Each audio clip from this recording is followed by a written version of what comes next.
नीति आ गई जो लोग कहते आए हैं सिंह जी कि बेचने और खरीदने का ही कोई नया धंधा होने वाला है। माइक कौन? मान्यवर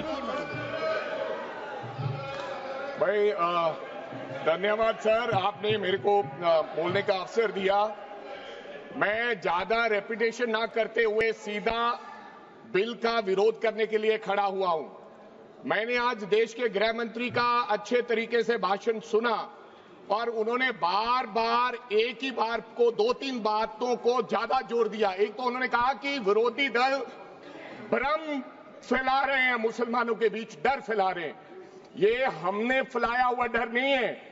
जब देश के मुसलमान को लगा कि देश में बीजेपी में 240 संसदों में एक भी मुसलमान सांसद नहीं है, हमारे लिए जगह नहीं है, तो वो डरने लगा।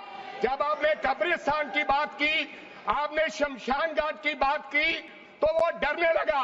जब गोधरा हुआ, जब मुजफ्फरनगर हुआ, जब दिल्ली हुआ, जब हरियाणा मेवात में दंगे हुए, तो देश का मुसलमान डरने लगा। और फिर क्या कहा गृह मंत्री साहब ने? आज गृह मंत्री साहब ने कहा कि 2013 का बिल अगर नहीं आता, यूपीए नहीं लेकर आती, तो आज इस बिल की जरूरत नहीं थी। क्यों बिल लाए? क्योंकि आपको पता चल गया कि देश का मुसलमान हमारा साथ नहीं दे रहा। हमने हथकंडे अपना लिए, हमने आरएसएस की नीति अपना ली, हमने डंडा अपना लिया, दंगे हो गए, लेकिन मुसलमान हमारे साथ आने के लिए तैयार नहीं है।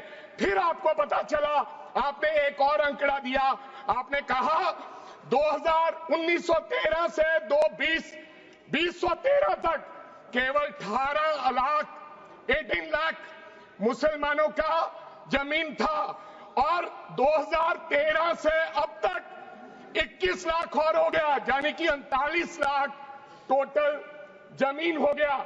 तो आपको किसी ने समझाया मुसलमान को अगर आपके बस में करना है, ये आरएसएस की नीति नहीं अपनाएगा जितनी देर आप इनकी सास प्रणाली बंद नहीं करोगे, अगर वक्फ बोर्ड नहीं छीनोगे, अगर जमीनें नहीं छीनोगे, तब तक मुसलमान आपके सामने झुकने वाला नहीं है। जैसा आपने पंजाब में करने की कोशिश की, किसान झुका नहीं, पंजाब के लोग नहीं झुके, सिख नहीं झुके, तो आपने एमएसपी का झगड़ा आज तक डाला हुआ है कि किसान की सास प्रणाली बंद कर दो तो पंजाब अपने आप झुक जाएगा। आर्थिक जब झुक जाएगा तो हमारी ईन मान लेगा और हमारे साथ आ जाएगा। आदरणीय सर, आपने बार बार कहा, आज गृह मंत्री साहब ने कहा गवर्नमेंट प्रॉपर्टी पर किसी का अधिकार नहीं है, पंचायत की जमीन कोई दान नहीं दे सकता है। मैं आपको इसके पीछे लोचा क्या है, इसके पीछे छुपा हुआ राज क्या है?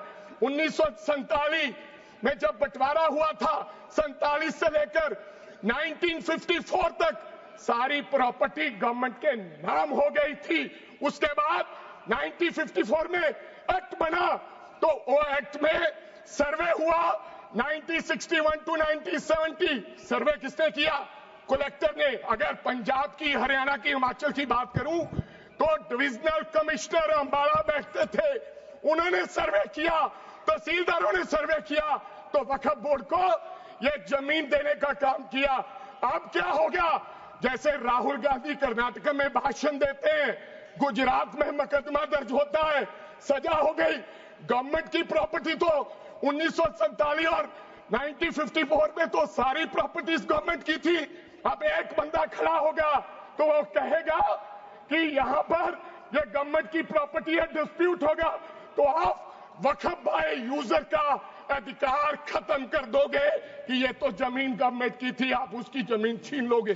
फिर आपने कहा लिमिटेशन एक्ट की बात कर रहे हैं आप, और किसी धार्मिक स्थानों पर तो लिमिटेशन एक्ट लागू नहीं होता, इनके ऊपर क्यों? आप जानबूझकर इनको अपनी लात के नीचे से दबाना चाहते हो, इनकी छाती पर चढ़ना चाहते हो, जानबूझ के मुसलमान को मारना चाहते हो, जानबूझ के इस देश में मिनॉरिटीज को खत्म करना चाहते हो। इसको एक्सपांस कर देना, जानबूझ के मारना चाहते हैं मुसलमान को, हो गया, फिर और लोगों पे होगा, और आपने कहा प्रैक्टिसिंग मुस्लिम, एक आपने और कंडीशन लगा दी लास्ट कि 5 साल प्रैक्टिस मुस्लिम होना चाहिए, वो दान दे सकता है। मैं सरदार हूं और ऐसी कई उदाहरणें हैं पंजाब के अंदर। अगर किसी मुस्लिम के पास कब्रिस्तान नहीं था तो सरदारों ने अपनी जमीन देके कब्रिस्तान बनाए। ये कौन सा अधिकार है कि मैं किसी को चीज दान देना चाहता हूं? और इसको कौन बताएगा? रिजू साहब ये बताएंगे कि ये प्रैक्टिसिंग मुस्लिम है या नहीं है? ये सरासर अन्याय है। कल को श्रोमणी गुरुद्वारा प्रबंधक कमेटी 1925 का सिखों का जो एक्ट है, आप उसमें भी संशोधन करेंगे। आपको लगता है पहले मुस्लिम मारेंगे, फिर सिख मारेंगे, फिर क्रिश्चियन मारेंगे? ये आपकी सोच है और मैं बिल का विरोध The करता word should be हूं, विरोध deleted करता from the record. This all words should be deleted from the record. Honorable Member Smita Uday Wagji. Smita